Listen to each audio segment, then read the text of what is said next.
Today's video, hello guys! Hello! Today's video naman ay gagawa tayo ng macaroni fruit salad.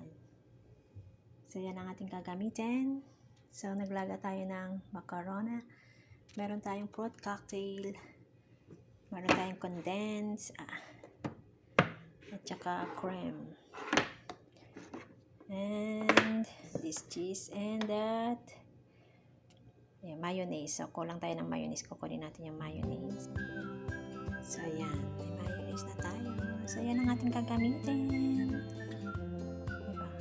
So, pagkalo-haloin lang natin yan. So, start natin. Nilalagay yung macaroni sa ating bowl. So, medyo malaki yung ginamit natin dahil marami. Ayan. Gamitin pa yung ating noodles. Tapos, susunod natin dito yung condense.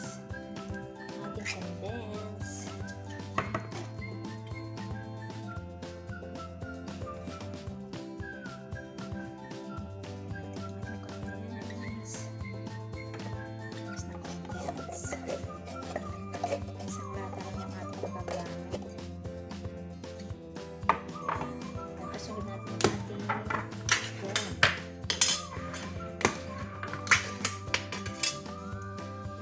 Daming corn. Sarap pag maraming corn. O diba? So, halo-halo muna natin.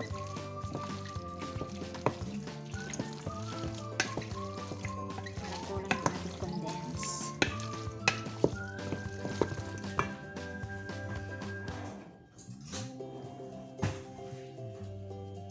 Tapos lagyan na natin yung ating fruit cocktail.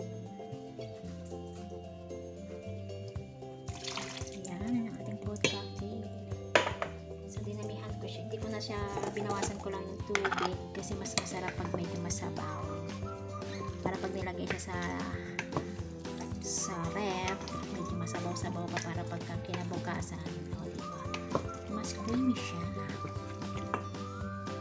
So, lagyan natin siya ng mayonnaise. Yan. So, halo-halo natin. O, diba? Tapos lagyan na natin yung ating cheese.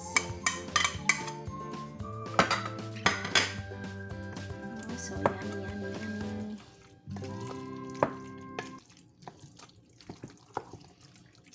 Parang kulang yung ating condense. So, pwede na natin siyang tikman.